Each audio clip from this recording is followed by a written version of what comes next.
Muchos parecen no entenderlo, que el evangélico es la materia prima del cielo. Los hermanitos, por sencillo que se vean, son la materia prima del cielo. Por tanto, pisotearlos, magullarlos, rechazarlos, discriminarlos, es un pecado, es un crimen. El evangélico es la materia prima del cielo y debemos capacitarnos y tener cuidado para ayudarlos y protegerlos. Yo soy César La Antigua, el reportero cristiano, en este podcast que llega a usted cortesía de Radio Espiritual Mundial, la emisora que pone inteligencia en tu vida. Hay verdades que son preciosas y también verdades que son muy feas, que tienen los dos entendimientos y los dos parámetros. Mientras yace en una celda un prisionero del Señor, Pablo aún está preocupado por el futuro del Evangelio. Su mente ahora piensa en la maldad de los tiempos, en la timidez de Timoteo. Timoteo es tan débil y la oposición tan fuerte que Pablo se preocupó profundamente por lo que habría de pasar con el muchacho. En estos tiempos peligrosos, el discernimiento importa mucho. Tiempos peligrosos son los días postreros. También debes saber esto, que en los postreros días vendrían tiempos peligrosos. En los postreros días, la palabra traducida como peligrosos lleva la idea de problemas, dificultades y situaciones estresantes. Este tipo de ambiente marcará estos días que estamos viviendo, los postreros días.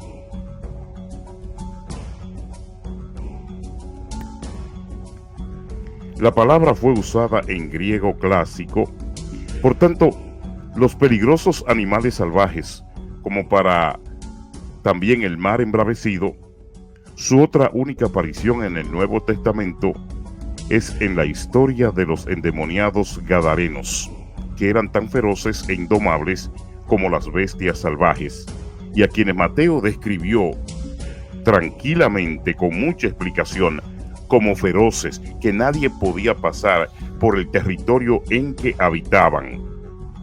Las características que Pablo describe nos hablan de tiempos malos, pero también nos hablan de personas malas dentro de esos tiempos. Debemos tener en cuenta que la dureza o el peligro de este tiempo no son desde la perspectiva de Pablo. Guerras, hambres, enfermedades, homosexualismo, aborto, maltratos. Ninguna otra calamidad o dolencia que pueda afectar al cuerpo, sino los malvados y depravados caminos de los hombres que poblan las manadas de las ovejas para rapiñarlas y hacerlas sufrir. La descripción en este versículo y en los siguientes es aplicada por los papistas de los protestantes que parecen católicos, que se mueven como católicos, que fuman, que beben cerveza, que bailan, que roban, que mienten, que no pagan lo endeudado. Schotten, un pastor y un profeta judío, decía: y otro mensaje fue enviado por Pablo a los herejes en general, pero es probable que el apóstol tuviera en mente una época en particular en la cual aparecería alguna corrupción muy esencial conocida hoy en el cristianismo como la explotación del hombre por el hombre, del dinero por la fe. En los postreros días, este es un término muy amplio del Nuevo Testamento, lo suficiente amplio para que uno pudiera decir que los postreros días empezaron con el nacimiento de la iglesia el día de Pentecostés. En Hechos 2:17 y los días del Mesías marcarían los postreros días. Sin embargo, el término es apropiado especialmente para la temporada que fue justo antes del regreso de Jesús y la consumación de todas las cosas. Aunque algunos piensan que cualquier atención que se le ponga a los postreros días o a la Biblia, a la profecía, es algo frívolo, deberíamos ser capaces de poder discernir cuándo son los postreros días, qué miramos, a qué nos huele, cómo se está moviendo el mundo, de qué manera el hombre está procediendo, cómo está la justicia, cómo está el gobierno, cómo está la economía, cómo está el odio, cómo está la sociedad. Deberíamos ser capaces de discernir y eso nos ayudaría a permitirnos interesarnos en predicar la palabra y vivir de forma correcta ante Dios y ante los hombres. Cuando menos el mundo está en las condiciones que la Biblia describe: terremotos, hambre, guerra, penurias, calamidades, es tal y como lo describió el apóstol y como lo describió Jesucristo. Hay hermanos sanguíneos que están esperando que todo se haga mejor, que las cosas cambien, de mejor para mejor, hasta que al fin la era presente le da la madurez y los convierte en testigos del milenio. No serán capaces de sostener sus esperanzas, porque la Escritura no les da una base sólida donde descansar en ese pensamiento. Aparte de la segunda venida del Señor, es más probable que el mundo se hunda en una pandemia, en una guerra, en una hambruna, que el mundo se hunda en lo que es hoy el avasallamiento de la inteligencia artificial, que el mundo se hunda en una desesperación y que los robots comiencen a superar la vida natural, porque un hombre puede durar 70 años y más, 80, 90, los más robustos, pero un robot puede durar 500 años, 500 años de vida, moviéndose, trabajando, saltando, programado con una batería de litio. El robot con un cuidado tecnológico puede durar 500 años.